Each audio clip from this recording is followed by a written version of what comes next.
change from the published programme, Part 2 of Without Walls asks if this is the man who ruined the British film industry. First, Gore Vidal on how the White House was won.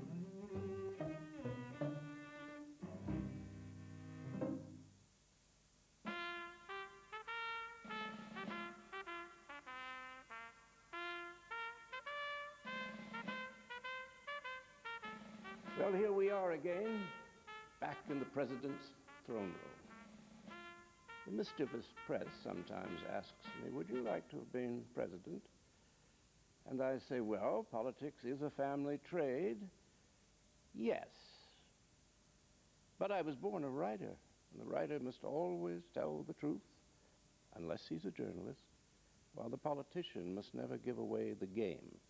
In the end, it is better to have had some influence as a writer than to have bought or have let someone buy for you a title. On the other hand, I did sigh a bit when a cousin of mine became president. Of course, I lacked Jimmy's powerful vision and radiant charisma.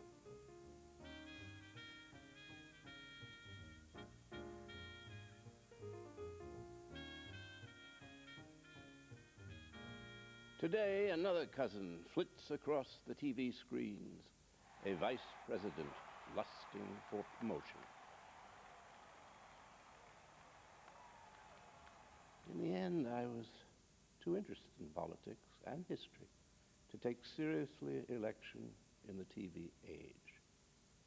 Naturally, I do miss not having, only for 4 years, my own TV studio in the White House. All this, as S.J. Perlman used to say, is the beauty part.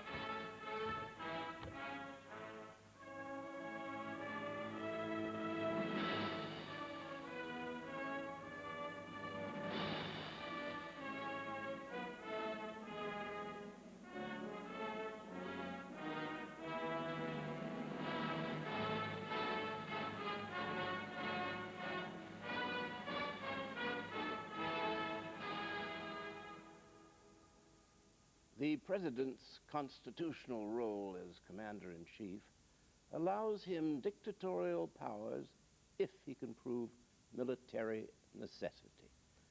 Lincoln's attachment to this phrase justified his wartime powers and also allowed him to emancipate the slaves, all as a military necessity. Later presidents would take full advantage of Lincoln's free interpretation because only in wars abroad could presidents free themselves of Congress and soar like eagles. Luckily for the generation after Lincoln, things were relatively quiet under a number of rather dim presidents. They were eclipsed by the new breed of business millionaires. In the 1870s, they diverted the nation with their exploits, much as Australian media moguls do today. They built their palaces along New York's Fifth Avenue, and at Newport, Rhode Island, their seaside cottages. Their monopolies came to dominate the economy, and the White House was little more than a branch office of the firm.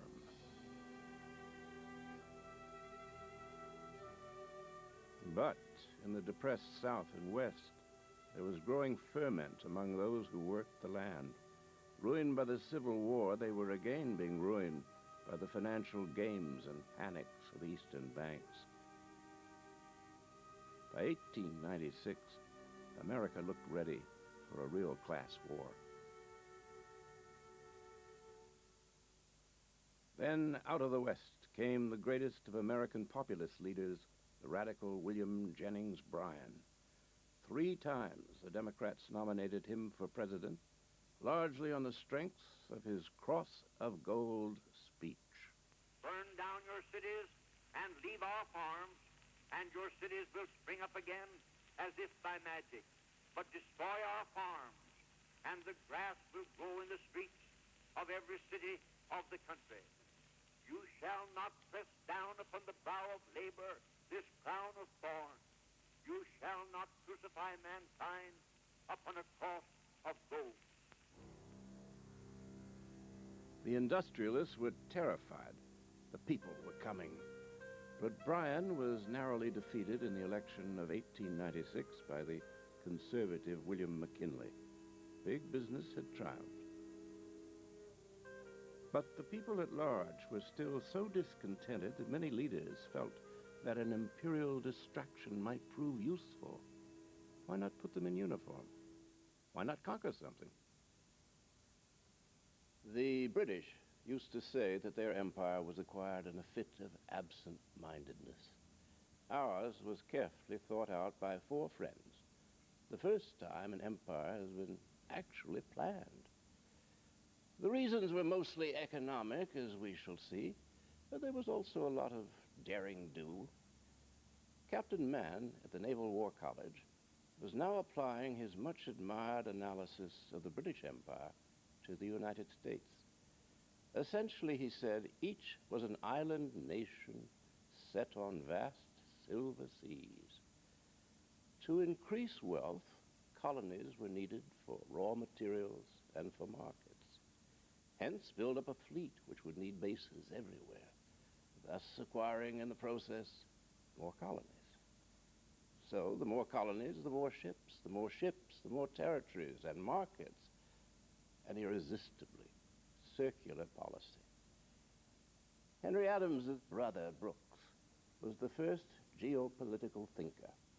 He too lusted for empire, but his eyes were trained right across the Pacific.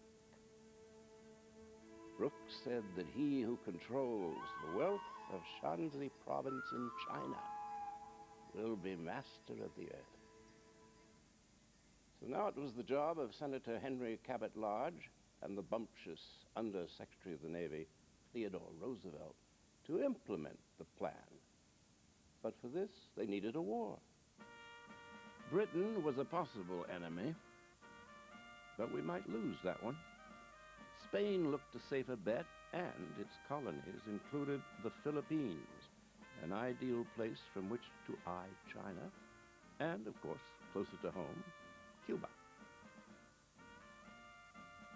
As if on cue, a U.S. battleship, the Maine, mysteriously blew up in Havana Harbor. Whatever the actual cause, Spanish sabotage was blamed, and the newspaper publisher William Randolph Hearst was able to unleash a tidal wave of anti-Spanish feeling. Hearst claimed to have invented the war against Spain, but it was Roosevelt who really got things moving. As Under-Secretary of the Navy, he ordered the U.S. fleet to the Philippines during the government recess in the summer of 1898. When the president returned from cooler climes, the Spanish fleet had been sunk, and the Philippines seized with the aid of nationalist guerrillas, to whom we promised independence.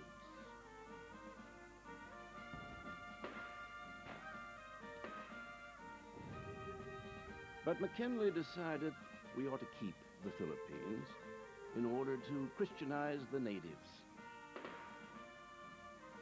When reminded that the Filipinos were already Roman Catholic, the president responded, exactly. So we betrayed the nationalists and began our own conquest. These films from the time are reenactments. Unsurprisingly, they choose not to dwell on the slaughter of some 200,000 men, women, and children. But Mark Twain did salute our act of genocide by suggesting that we replace the stars and stripes in our flag with the skull and crossbones.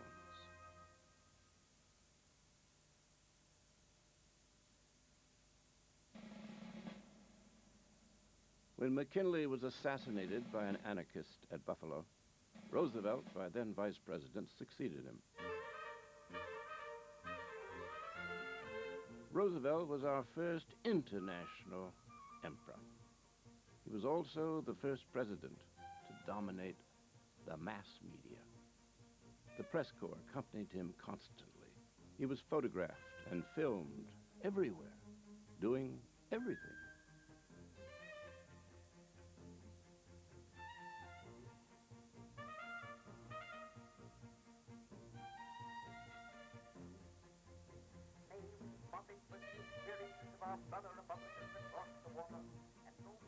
Roosevelt was, in every sense, a warrior emperor, a true apostle of war and a rhetorical precursor of Mussolini. No accomplishment of peace is half that of the glories of war. And yet, for his meddling in the Russian-Japanese conflict, he was awarded the Nobel Peace Prize. One must never underestimate Scandinavian wit. Much has been made of TR's vigorous approach to, well, just about everything. Charging around on horseback, the perilous expedition up the Amazon, the prodigious slaughter of wildlife on his innumerable safaris and hunting trips. Henry Adams referred to him as our Dutch-American Napoleon. Henry James sighed, he is the very embodiment of noise. The British ambassador was more kind.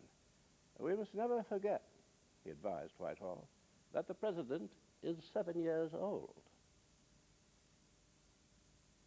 It would seem that he was forever compensating for having been a sickly child, nearsighted and suffering from asthma.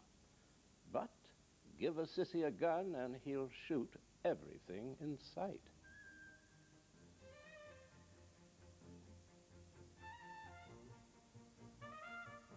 Teddy regarded the presidency as a bully pulpit. From the pulpit, he attacked the scandalous rich while doing political business on the side with Standard Oil. He also believed it the manifest destiny of the white race to rule the degenerate coloreds. His friend Rudyard Kipling wrote a poem for him, urging him to take up the white man's burden. And he did. TR's so-called Great White Fleet went on a goodwill cruise around the world. Closer to home, TR realized a 50-year-old American dream, a canal across Central America. When Colombia refused to give him the land, TR engineered a rebellion in the section he wanted, recognized the result as the new Free Republic of Panama, and dug his ditch.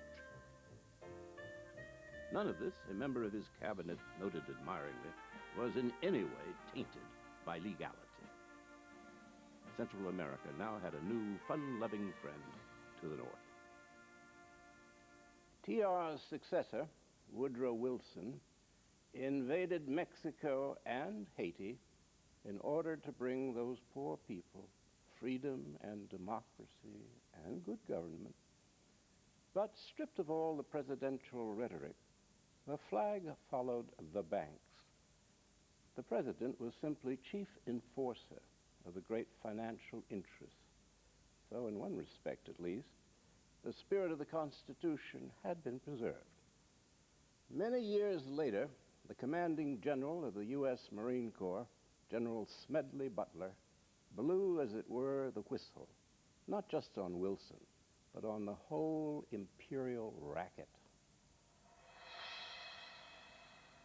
I spent most of my time being a high-class muscle man for big business, for Wall Street, and for the bankers. In short, I was a racketeer, a gangster for capitalism. I helped make Mexico safe for American oil interests in 1914. Made in Haiti and Cuba a decent place for the national city bank boys to collect revenues in.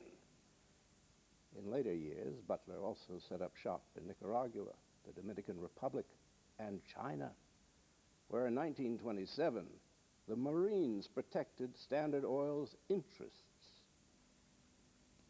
The best Al Capone had was 3 districts. I operated on 3 continents. Steadily, the boats draw near the beach. Each man is hot and eager for action. Once they have landed, they lose no time in running to cover where they sight for their objective and begin spraying the terrain with machine gun and rifle fire. Native huts are investigated so as to avoid the possibility of an ambush when engaged in guerrilla warfare. Far across the Pacific lies turbulent China. Here are the U.S. Marines on the streets of Shanghai.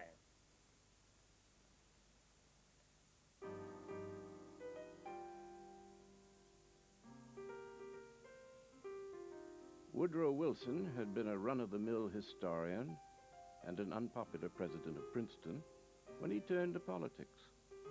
After only 2 years' experience as governor of New Jersey, he served 8 years as president. Wilson was an eloquent, high-minded speaker who brought racial segregation to Washington.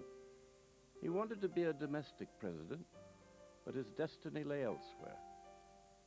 As the Great War engulfed Europe, Wilson announced, "We are too proud to fight."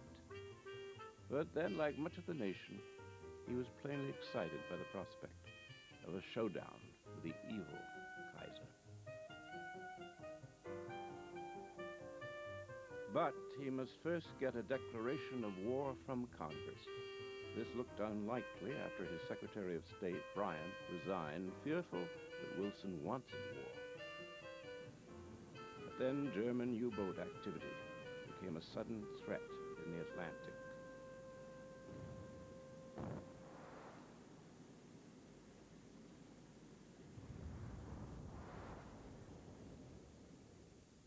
Predictably, U-boats sunk ships on which Americans were traveling, and Wilson promptly shredded the Monroe Doctrine on April 2nd, 1917, when he asked Congress for a declaration of war and got it. And, oh, what a lovely war it was. I've often thought, had we stayed out, Germany might have dominated the European continent for a generation or so, and no one would have been the sadder. The Kaiser was not Hitler. In fact, one suspects that a mildly victorious Germany in 1917 could never have produced a vengeful Führer 15 years later. But it wasn't to be. Troops were enlisted for the European War, and from that point on, we would be inextricably linked with Europe, our 4th continent. The Germans stopped fighting because Wilson had promised a peace without victory. But England and France had other plans, like revenge. At Versailles, Wilson attempted to redraw the map of Europe. Blithely, he erased the useful Austro-Hungarian Empire, replacing part of it with Yugoslavia, source of so much recent joy. Wilson returned home thinking to be crowned with laurel, but Congress refused to ratify his new League of Nations. During a speaking tour, he was partially paralyzed by a stroke. But the administration continued with his wife Edith as regent, a constitutional mess no one knew how to handle. After Wilson, we had no president of note until Franklin Roosevelt, who proved to be our Augustus. He was elected 4 times, a record. He was a superb radio performer and even better on film than his distant cousin Teddy. He called his newsreel performances, with characteristic modesty, my garbles. Always seen looking hearty, he was, in fact, unable to walk due to polio. There was an unofficial agreement that no photographer show him with leg braces or in his wheelchair. When he came to power in 1933, the country was deep in economic depression, Nature was also doing her bit by turning the best farmland into dust. The New Deal was Roosevelt's ramshackle plan to overcome the Depression. The government provided work for the unemployed. Many of our best public buildings were built in those days, and public education was at its peak. But recovery was fragile. Also, other empires were now loose in the world. The Germans in Europe and the Japanese in our Pacific. And then, despite the New Deal, the Depression flared up again. 1/3 of the workforce was again unemployed. Roosevelt, hinting darkly of dangers from abroad, said, "We must rearm." Roosevelt pumped $10 billion into the economy and ended the Depression within a year. There was now full employment. Finally, without a declaration of war from Congress, FDR, both foe and ally of big business, waged his own presidential war against Germany, providing England with ships and arms. Steel-jacketed messengers of death from America to smash the Axis. Another factory in the arsenal of democracy. FDR thought this would be a replay of 1917. The Germans would sink our shipping and we would go to war. Our ships were sunk, but not by the Germans. After Pearl Harbor, Congress declared war on December 8, 1941. This was to be the last time that Congress would be allowed to declare war. As usual, we arrived a bit late to the European conflict, but once again in perfect time to control the subsequent peace. Although our emperor was dying, he made his way to Russia, to Yalta, to meet with Churchill and Stalin.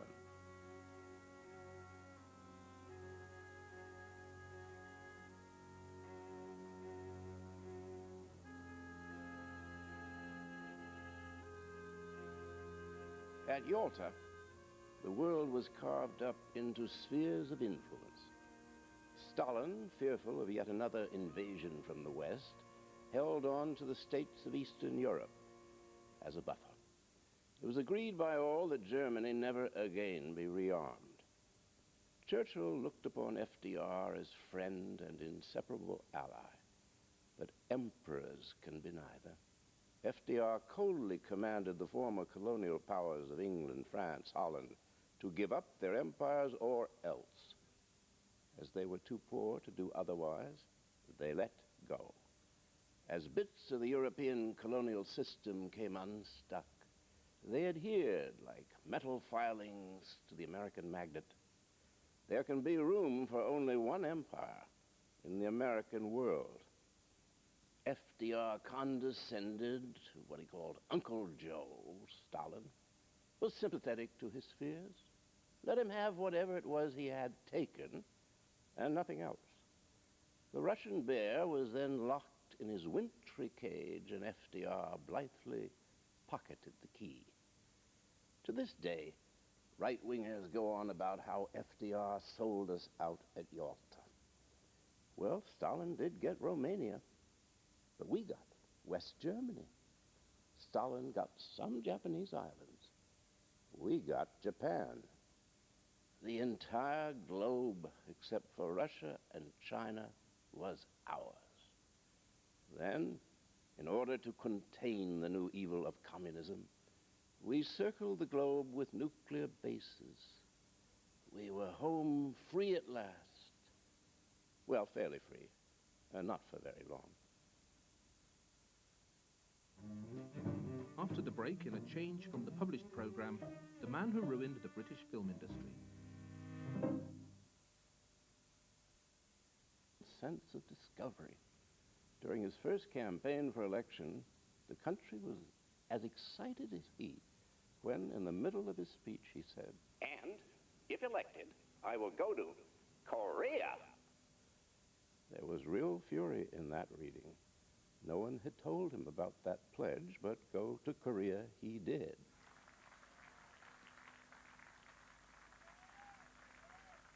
The second law of thermodynamics assures us that everything is running down, and so the United States is no exception.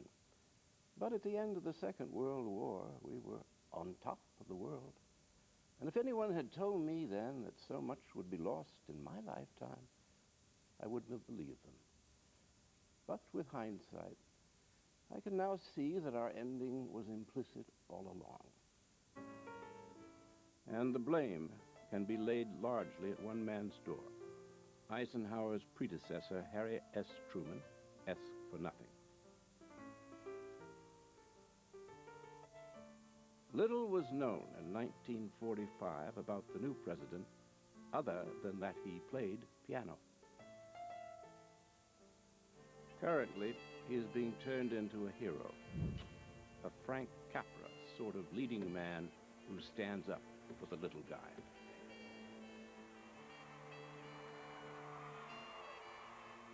Actually, he was a capable, sharp, machine politician who privately remained deeply unsure of himself in the big league.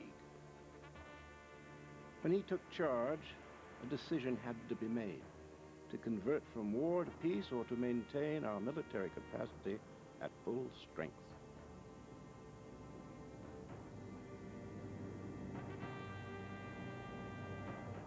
The economic reasons for maintaining a war economy were seductive for president and arms manufacturers alike. But the Democrat Truman was told by Republican Senator Vandenberg, "You're going to have to scare the hell out of the American people to make them spend all that money on war in peacetime." Truman accepted the assignment. Truman set out to convince the American people that the Soviet Union meant to conquer the earth. The fact that we alone had the atomic bomb, as well as bases all around the globe, apparently counted for nothing. The fact that they had lost 20 million people was not factored in. They were monolithic. And worse, communism, always identified as godless and atheistic, was an attractive religion for evil people in every land. In 1950, men throughout the world learned to look on the brutal face of communism. Berlin, powder keg of Europe, saw a mass demonstration of indoctrinated young Germans on May Day. And across the world in Japan, America's stronghold in the Pacific, the busy commies were at it again. But far more sinister to Americans was home front communism. Union Square in New York was the backdrop for these scenes of red violence. From their ranks will come the saboteurs, spies, and subversives should World War III be forced upon America. For nearly 50 years, occupants of this room have been able to convince most Americans that the Soviet Union was far in advance of us militarily and economically. In due course, they did become a formidable atomic military power. We had turned them into one.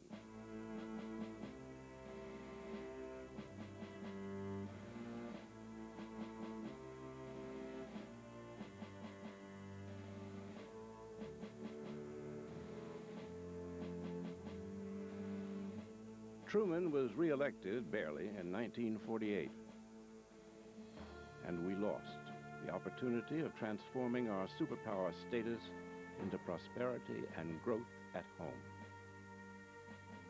By now, the presidency had embraced the military, and we were ready to become a national security state.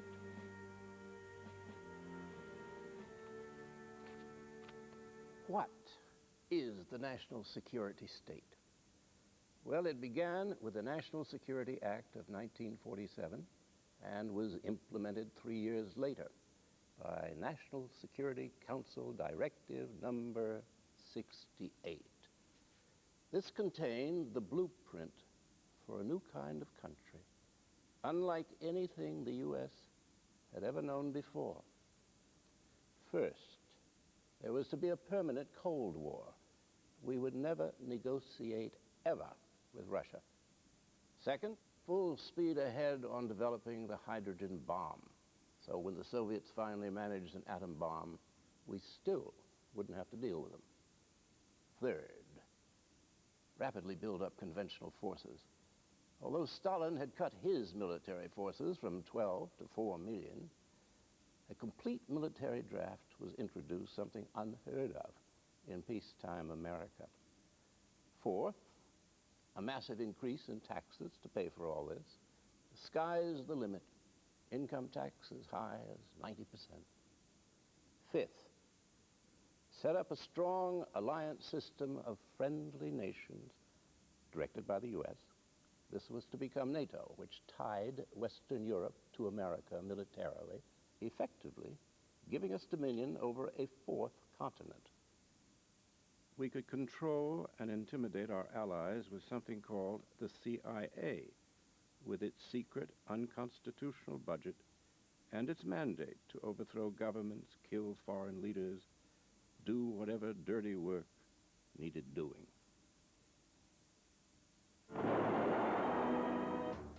And finally, mobilize the whole of America to fight the terrible specter of communism. Root out the enemy within with lists of dissident organizations, wiretaps and surveillance, and loyalty oaths for all federal employees. The first big adventure of the national security state occurred when South Korea was invaded by the communist North. The generals and the CIA persuaded Truman that Moscow was challenging us in Asia. But since Truman did not dare ask Congress for an actual declaration of war, he settled for something called a United Nations police action. So here we are, policing.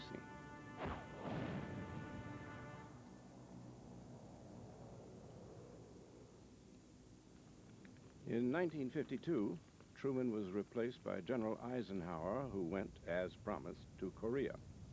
We were now locked into a land war in Asia. 2 millennia and 4 centuries ago, Pericles observed that whether or not the Athenian Empire had been obtained in good faith, once acquired, an empire is a very dangerous thing to let go. With an American defeat on Asia's mainland, it was clearly time to start letting go those parts of the empire that were too expensive to maintain, using the money saved to spend at home for something eccentric, like schools. But the imperial momentum, institutionalized by Truman, was out of control. Under Eisenhower, a freely elected government in Guatemala was overthrown by the CIA. Next, we replaced a popular leader in Iran, Mossadegh, with the ill-fated Shah. We interfered with governments in every continent, including Australia. Eisenhower was perhaps the only post-war president not to be hoodwinked by the military. He was the military. He understood their games. But that didn't make him soft on communism. When Vietnam's new, freely elected leader, Ho Chi Minh, a former chef at the Ritz Hotel in Paris, asked the United States to take Vietnam under its eagle wing to protect it from China, Eisenhower told him, no, you are a communist. You're in league with the Chinese. That was that.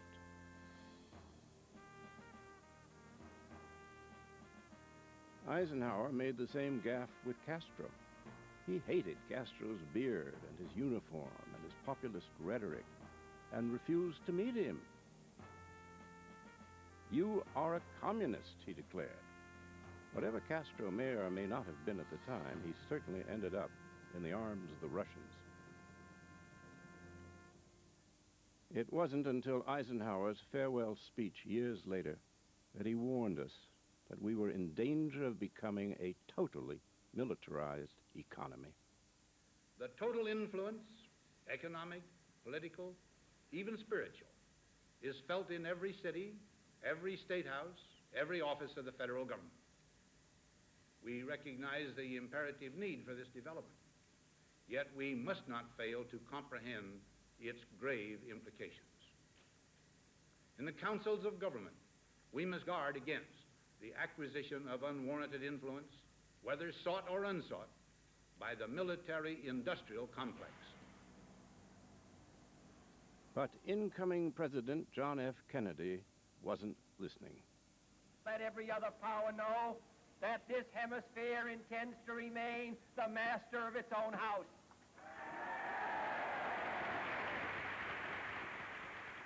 John F. Kennedy made much of the fact that he was the first president to be born in this century. Not much of an endorsement when one considers how terrible, in every sense, our century has been. Kennedy was different from his predecessors, the cynical old presidents, Truman and Eisenhower. They knew that the communist threat was all nonsense. They also knew that it was good for business. But Kennedy believed the nonsense. And he wanted to win the Cold War with a hot war. Oddly, for one so young, he spoke obsessively of this twilight time. But then he was the first of our continuing line of twilight presidents. Who would ever have heard of Lincoln, He once said to me, without the Civil War? although Jack was no Lincoln, he was easily one of the most charming men I've ever known. And he was also, in retrospect, one of the very worst of our presidents.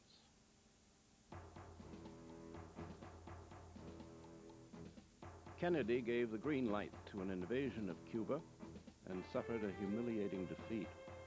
Nevertheless, he was still so confrontational that Khrushchev, another geopolitical genius, put nuclear missiles into Cuba, bringing the whole world to that famous brink.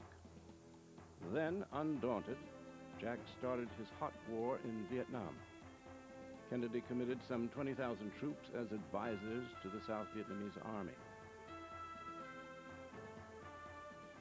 Of course, in the gospel, according to Oliver Stone, Kennedy planned to stop the war in Vietnam.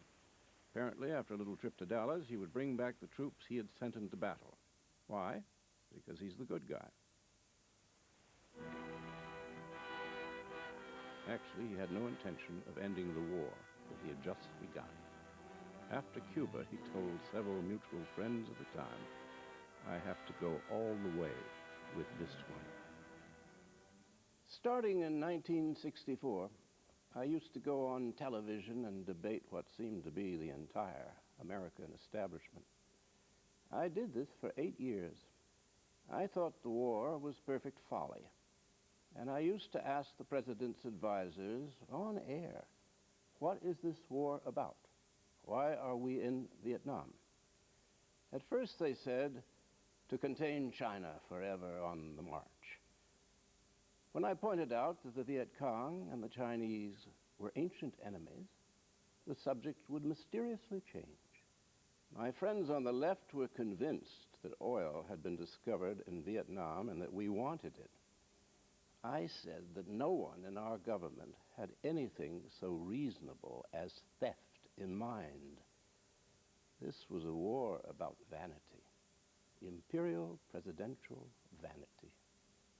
We must destroy Vietnam in order to preserve it for democracy and freedom and, yes, the pursuit of happiness.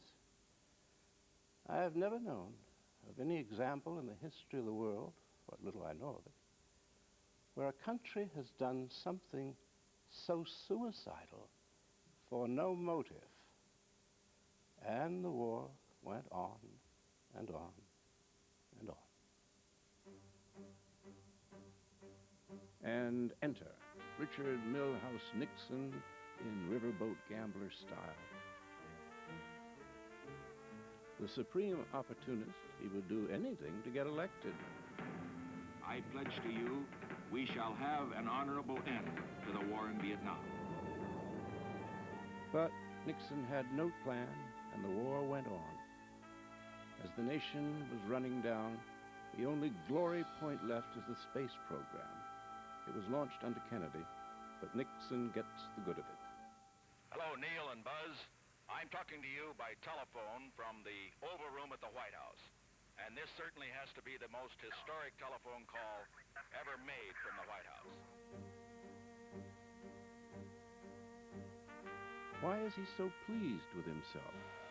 Well, Teddy Kennedy had just gone off the bridge at Chappaquiddick, so Nixon's chief political rival is out of the picture, and re-election is a certainty. After years of confrontation with China, Nixon paid a call on Chairman Mao. While Nixon was praising the Great Wall, he and Kissinger were bombing the independent countries of Laos and Cambodia in order, mysteriously, to break the unbreakable Viet Cong. This last futile exercise in genocide was called linkage. Then, in 1974, Nixon gave us his grand finale. For various civilian crimes committed in the election campaign of 1972, he resigned, the first president ever to do so. Here he is, just before he is to say his solemn farewell to the nation that he loved.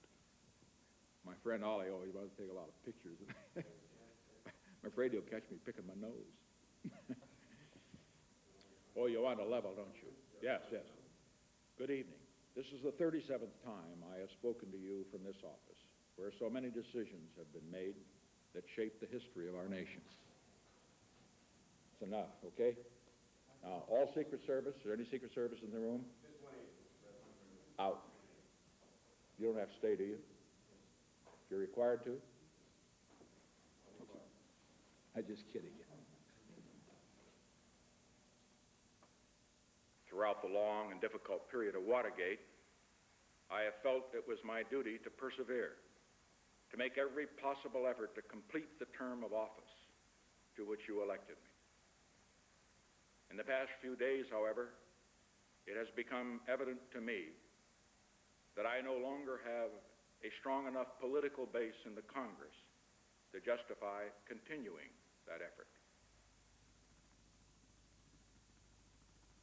After more than a dozen years of a losing war, Vietnam finally ended, and with it, the dream of an all-American globe.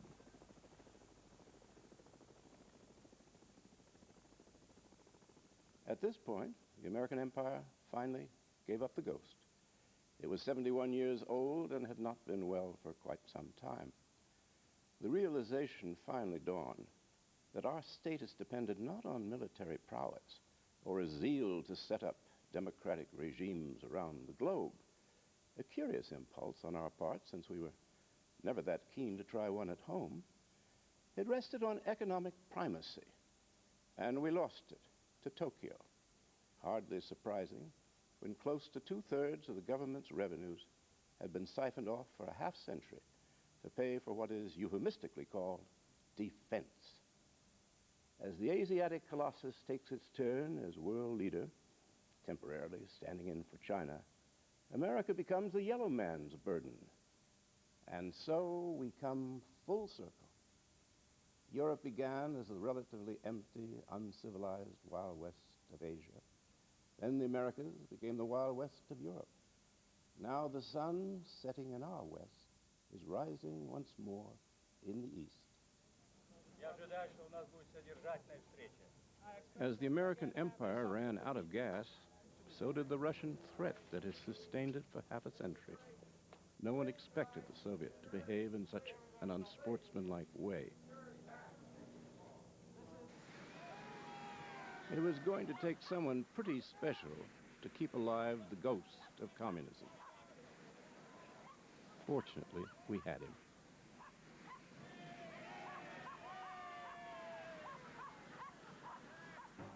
In order to justify our military budget, the search for enemies gets more and more desperate. We now have an enemy of the month club. Noriega, Gaddafi, Saddam, and drugs and terrorism. So much for us to fear in so wicked a world. The last hurrah of Truman's legacy was the Gulf War. Iraq invaded freedom-loving Kuwait. Suddenly, Middle Eastern oil and Israel are at terrible risk. So George Bush finally paid off the American people with a circus, if not bread. A spectacular light and sound show was produced for television by CNN's Ted Turner. It proved to be a brilliant finale to our pretensions. There was, as often happens in television, trouble finding sponsors. But in the end, the Japanese and a few others bought the program. The skies over Baghdad have been illuminated. What a long way we have come since Thomas Jefferson's Declaration of Independence. We hold these truths to be sacred and undeniable, that all men are created equal and independent,